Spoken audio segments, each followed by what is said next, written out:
नमस्कार, मैं हूं दीपाली राणा। आप देख रहे हैं अंतिम बाजी। मार्केट सुबह से एक दायरे में कामकाज कर रहे हैं। इंडेक्स अभी भी 8635 के लेवल पर ट्रेड कर रहा है, लेकिन टीवीएस मोटर को फटाफट से देख लेते हैं, उसके बाद मार्केट का एक्शन भी जानेंगे।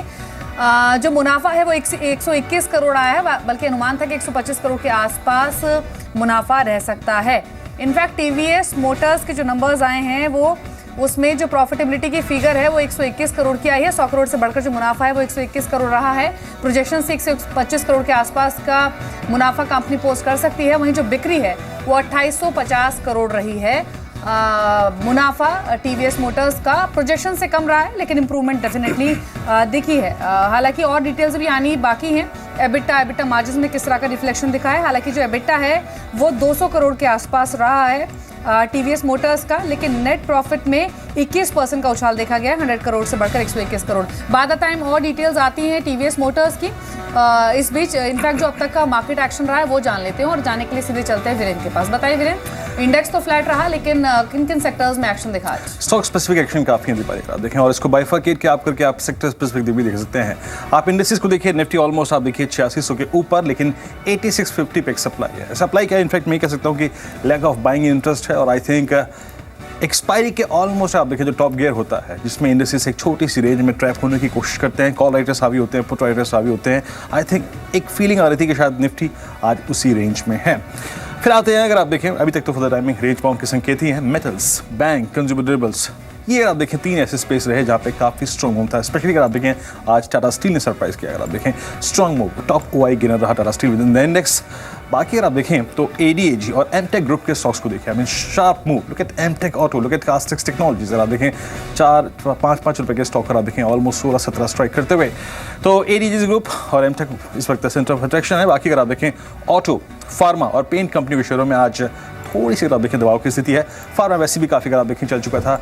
बहुत सारे स्टॉक्स जो इसके वायदा कारोबार का हिस्सा भी हैं, पार्ट ऑफ डेरिवेटिव्स हैं, तो वहाँ पे थोड़ी बहुत अनवाइंडिंग सीरीज की क्लोजिंग की तरफ आ रही है। बाकी अगर आप देखें तो आखिरी में जो जिस पहलू को देखूंगा मैं वो है रिटेल और ऑटो इंसुलेट शेयरों में आज जोरदार खरीदारी। लेकिन आखिरी में देखना होगा एग्जैक्टली निफ्टी बैंक क्या करता है, और साथ ही साथ 8650, 8700 इन दो स्ट्राइक्स की कॉल, और साथ ही साथ 8550 और साथ ही साथ 8600 के पुट के स्टैटिस्टिक्स क्या कहते हैं। हम गुरुवार की क्लोजिंग में कहाँ होंगे, इस बात के संकेत ये 4 आंकड़े डेफिनेटली देंगे जी। तो फ्रंट एंड इंडेक्सेस भले ही फ्लैट हो, लेकिन मिड कैप स्मॉल कैप में अच्छा रुझान है। ये एक्शन वाले शेयर्स आपकी स्क्रीन पर, सिम्फनी, बजाज फाइनेंस 10% ऊपर। आप देखिए रिजल्ट्स के साथ साथ स्टॉक स्प्लिट और बोनस के अनाउंसमेंट ने एक अच्छी तेजी स्टॉक में दिखी है। Axis bank, Tata steel, yes bank, यहाँ भी अच्छा रुझान देखा जा रहा है। इन स्टॉक्स पर हम चर्चा करेंगे। साथ ही कुछ और शेयर्स जहाँ पर सबसे ज्यादा मूव है आज के सत्र में, उनमें चुना गया है मुकन लिमिटेड, एवरेस्ट कांटो, गोकुलदास एक्सपोर्ट्स, जेएम फाइनेंशियल और शिवम ऑटो। तो ऑटो इंसुलरी हुआ, फाइनेंशियल स्टॉक्स हुए, ये स्टॉक्स परफॉर्म करने की कोशिश कर रहे हैं आज के सेशन में। जहां पर नतीजे अच्छे आ रहे हैं वहां भी स्ट्रॉन्ग मूव देखा जा रहा है। वीरेन के पास भी कुछ शेयर्स हैं, वो भी देख लेते हैं। जी हाँ, साथ ही अगर आप देखिए जिन स्टॉक्स में बात करूँगा, सेंटर ऑफ अट्रैक्शन है जो आप देखिए Reliance power, Reliance capital, ACC. अगर आप देखिए स्टॉक्स ऑलमोस्ट एक 4-2.5% का इजाफा लेकर कारोबार कर रहे हैं। और उसके बाद अगर आप देखें मारुति, थोड़ा सा अगर आप देखें बैकफुट पे है, पोस्ट नंबर्स टॉप लाइन से आई थिंक स्ट्रीट थोड़ा सा निराश दिखाई दिया। और बाकी अगर आप देखें कि कुछ काउंटर्स, सुनील हाईटेक जिसमें काफ़ी स्ट्रॉन्ग होगा। इस बीच अगर आप देखें कोल इंटरनेशनल के नतीजा है, मुनाफा अगर आप देखें आपकी स्क्रीन पर लगभग 7.5 करोड़ रुपए वर्सेस अगर आप देखें तो ऑलमोस्ट 14 करोड़ की। और आप आय को देखें 2060 करोड़ रुपए रही है। तो यहाँ पे बॉटम लाइन के फ्रंट पे आप देखें I think it's a complete disappointment है। स्टॉक ऑलमोस्ट डील ऊपर है। खैर, अब आज मंगलवार यानी एक्सपायरी -2 यहाँ पर आप खड़े हैं।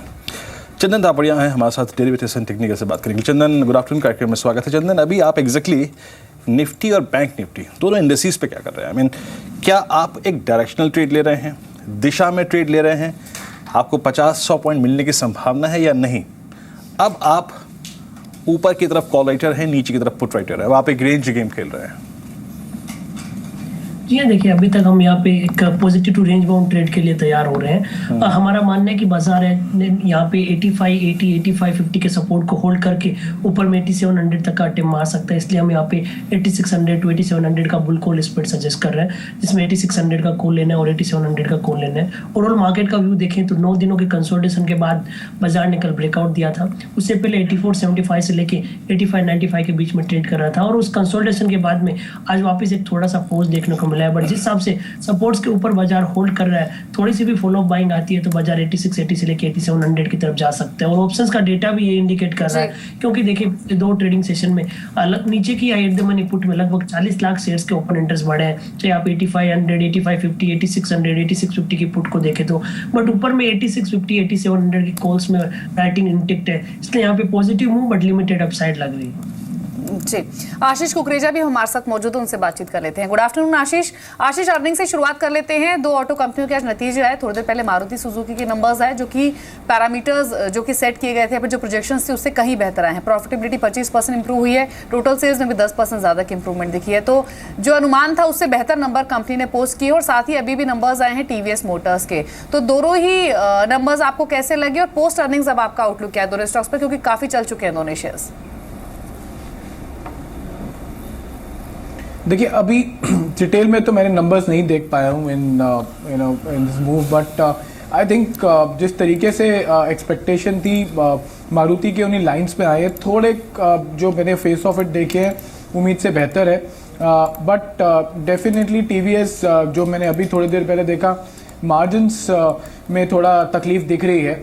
और जैसे आपने बोला कि दोनों स्टॉक्स ने एक स्ट्रॉन्ग रनअप दिखाया है, तो आई थिंक थोड़ा यहाँ पे मारुति में मुझे लगता है कि इवेंट के बाद आपको बड़ी पोजीशन नहीं बनानी चाहिए। यहाँ पर एक सेल ऑन इवेंट के जैसा सिनेरियो बिल्डअप हो सकता है।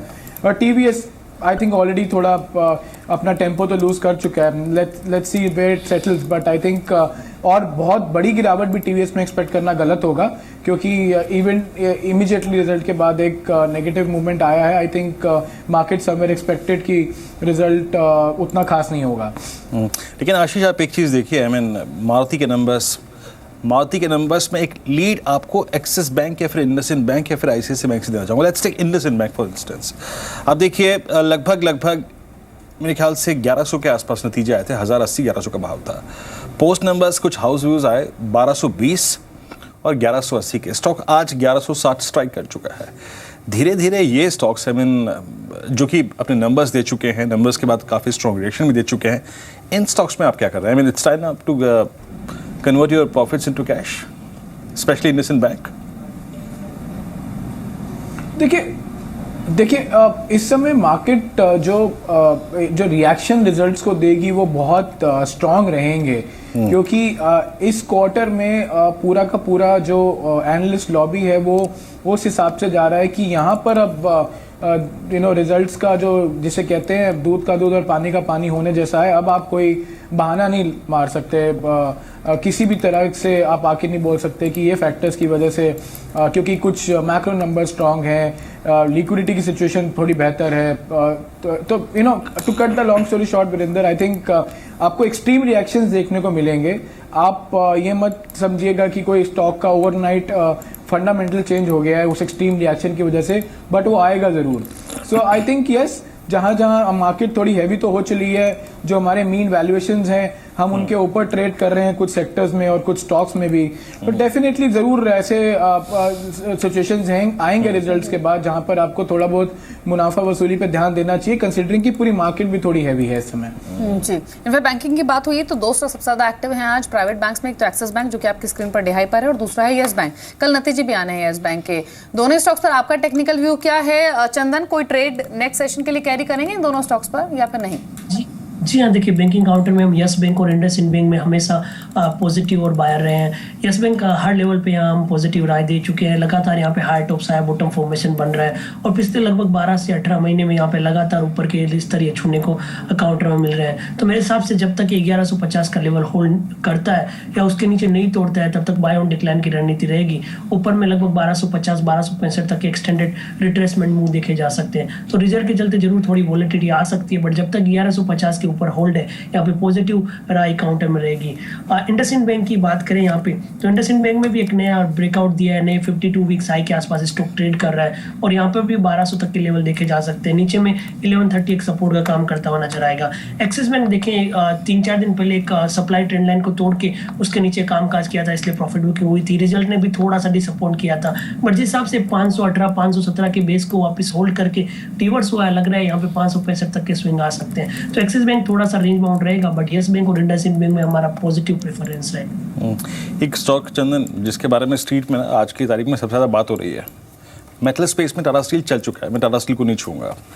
लेट्स टेक सेल, जरा प्लीज़ एक बार सेल की ईयरली चार्ट दिखाइएगा। देखिए ये जुलाई की सीरीज़ का अंतिम दौर चल रहा है ऑलमोस्ट, लेकिन जुलाई के महीने में अभी भी अगर आप देखें 3-4-5 सेशन बाकी हैं।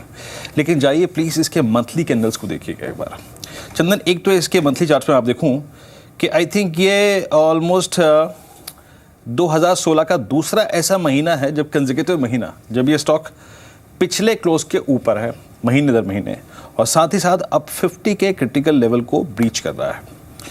ये कुछ पॉजिटिव डाइवर्जेंस आपको सेल पे मिल रहा है चंदन, और आपको लगता है कि अगर थोड़ा सा पेशेंस रख के बैठो वेदर इन कैच और इन फ्यूचर पैसा बना के देगा सेल?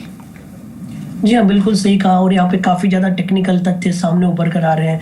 पहला तो ये जो ये मंथली चार्ट और वीकली चार्ट है जहाँ पे फॉलिंग सप्लाई ट्रेंड लाइन है उसको पार करके होल्ड कर रहा है। दूसरा, आप यदि मंथली चार्ट में देखोगे तो यहाँ पे एक छोटा सा हेड एंड शोल्डर भी उभर कर आ रहा है, जो भी इंडिकेट कर रहा है कि स्टॉक का बॉटम बन चुका है और अब ऊपर की तरफ के दाव मिलने चाहिए। और दूसरा, इस काउंटर में सडनली नीचे की पुट में राइटिंग होने लग गई, वो भी एक साफ संकेत दे रहा है कि डाउन साइड लिमिटेड हो रहे हैं। और बाकी सारे metal counter like Tata steel, Vedanta, Hindalco और अन्य नाम में भी एक अच्छी खासी बाइंग हुई है, बट स्टिल अथॉरिटी में इतना मूवमेंट नहीं आया है, तो मेरे हिसाब से रिस्क रिवॉर्ड रेशियो भी वाइज भी अट्रैक्टिव हो सकता है। तो यहाँ पे लगभग 46-45 के आसपास के स्टॉप लॉस लगा के ट्रेड करने की सलाह रहेगी। ऊपर में लगभग काउंटर 58 से लेकर 62 रुपए तक आ सकते हैं। दूसरे नॉन एफएनओ काउंटर की बात करें तो केएससीएल अभी भी हमारे रडार में, जहाँ पे हम 270-280 तक के लेवल छू सकते हैं। चलिए, इसके अलावा एक बार आप देखिए बजाज फाइनेंस को आज नतीजे आए और नतीजों के साथ साथ बोनस स्टॉक स्प्लिट की अनाउंसमेंट भी आई और स्टॉक अपने लाइफ टाइम हाइस पर डे हाई पर ट्रेड कर रहा है 10.5% की बढ़त लेकर 9900 के लेवल्स पर। जो प्रोजेक्शंस की गई थी एनालिस्ट द्वारा, उन प्रोजेक्शंस को बीट किया है नंबर्स ने और highest ever quarterly profits company ने पोस्ट किए हैं 424 करोड़ के, डिस्पाइट द फैक्ट कि कंपनी के जो प्रोविजंस हैं वो हार साइड पर रहे हैं और जो टैक्स कॉस्ट है वो भी इंक्रीज हुई है। नेट एनपी और ग्रॉस एनपी में भी हमने 14 से 24 बेसिस पॉइंट की बढ़त देखी है, लेकिन उसके बावजूद कंपनी के स्ट्रॉन्ग प्रॉफिट्स रहे हैं और बहुत अच्छी परफॉर्मेंस अभी स्टॉक पर देखी भी जा रही है। उपेंद्र कुलकर्णी भी हमारे साथ मौजूद हैं, उनसे बातचीत करते हैं। Upendra, good afternoon. Bajaj finance की बात हो रही तो मैं इसी पर आपके कमेंट्स लेना चाहूंगी। Strong set of numbers company ने पोस्ट किए हैं, स्टॉक स्प्लिट और बोनस इशू की भी अनाउंसमेंट की है, लेकिन स्टॉक ऑलरेडी बहुत डिसेंट रनअप दिखा चुका है। फाइनेंशियल पोजीशन जो है कंपनी की वो कंसिस्टेंटली स्ट्रॉन्ग रही है, लेकिन 9900 के लेवल पर आकर क्या प्रॉफिट्स बुक कर लें या फिर अभी भी स्टीम बची है इस शेयर में?